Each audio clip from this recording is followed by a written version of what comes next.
For hour after hour, the armed might of a dictatorship rolls through the center of one of Europe's oldest capitals.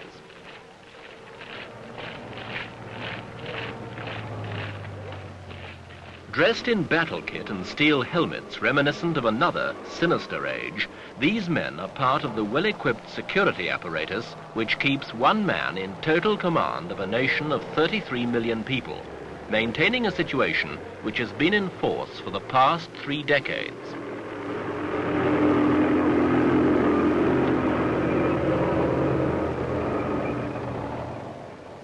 The country is Spain, and the dictator, General Francisco Franco. What future is there for this country which has remained firmly embedded in the past?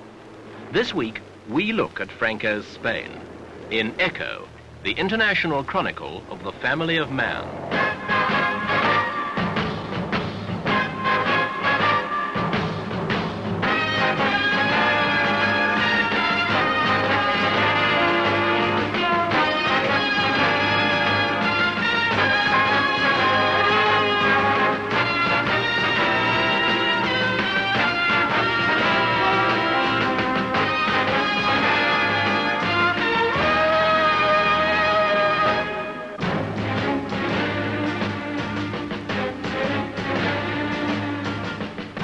On the surface, Spain under Franco is serene and untroubled by the epidemic of social unrest which has swept across the world in the last decade, although Franco himself came to power as the outcome of the bloodiest civil war Europe had known in centuries.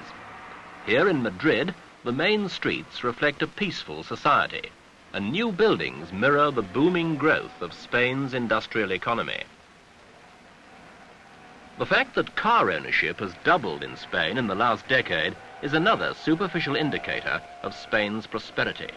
The growth of steel, textile and shipbuilding industries has certainly provided an economic boost, and this, coupled with the phenomenal growth of the tourist industry, is the basis of this apparent prosperity. When regal Spanish galleons explored the New World and brutally exploited it in the name of Spain and the Holy Catholic Church. And now, 400 years later, Catholic dogma is still deeply embedded in the daily life of Spain.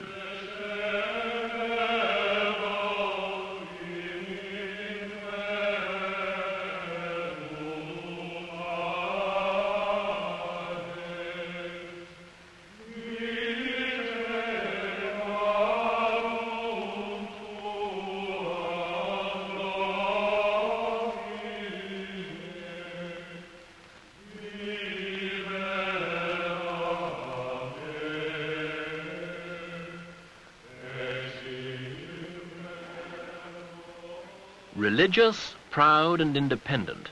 It's among people like these that the seeds of opposition to Franco are nurtured and in the past few years have ripened. These people are Basques who live in northern Spain and regard themselves as separate from Spaniards.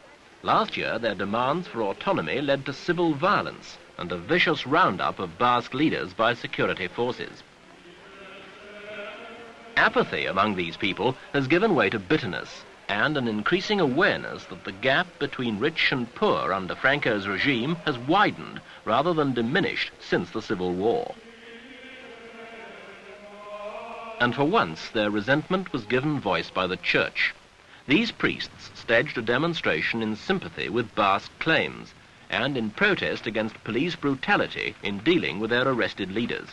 It was a brave move, and many of these men are now serving long prison sentences. It does take brave men and women to make any kind of civil protest in Spain, but the shock effect of the Basque uprising did rumble throughout the country. Under the eye of secret police, Spanish trade unionists and anti-government student organizations have demanded widespread civil reform and defied Spain's rigid security laws, which impose heavy penalties for unlawful congregations.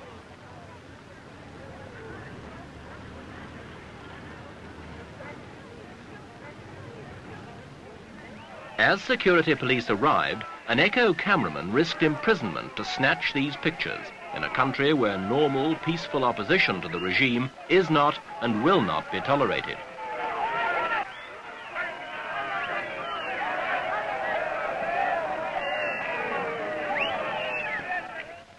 Among those who did not run were a number of Basque separatists whose trial provoked worldwide reaction.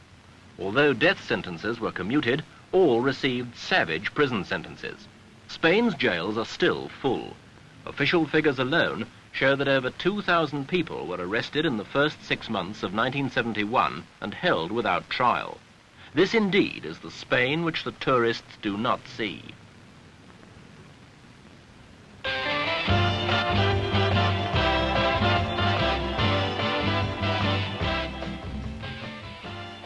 A massive build-up in tourism has made Spain the world leader in this sector. More than 21 million people flock to Spanish holiday resorts every year, and it's a factor vitally important to Spain, since it is now the foundation of that country's economy in its capacity as an earner of foreign exchange.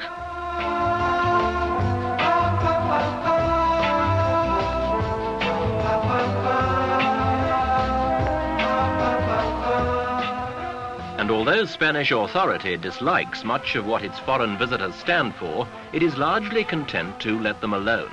Apart from the occasional police raid on a nightclub aimed at maintaining what they call the laws of decency, the Spaniards are too busy building hotels to worry over much about the morals of those who stay in them.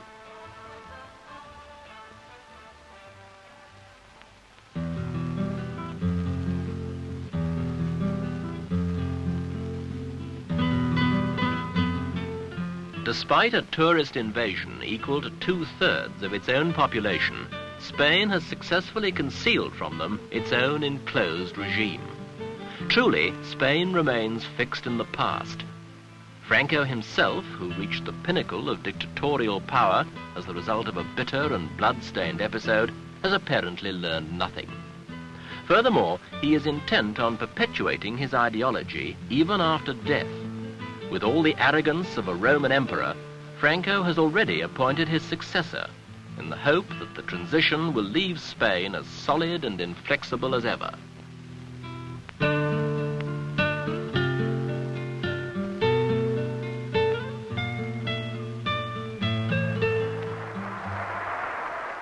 Franco is now 78 years old.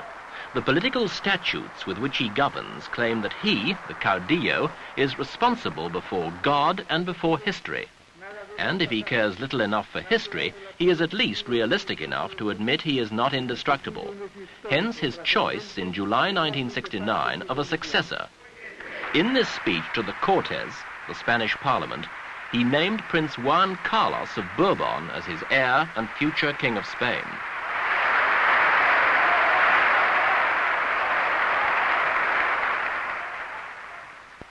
Two years later, at 33, Juan Carlos still waits to inherit the throne, since only Franco's death will give him the crown.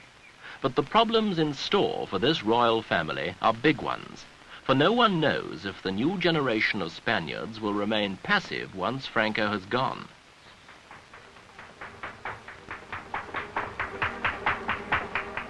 One thing is certain. It will not be possible to quench the spirit of the proud Spaniards forever, and Juan Carlos would be a wise king if he were to recognize the forceful character of his people and the tempo of their ultimate desire for greater liberty. If he doesn't, the pent-up emotions of a subjugated nation may destroy him.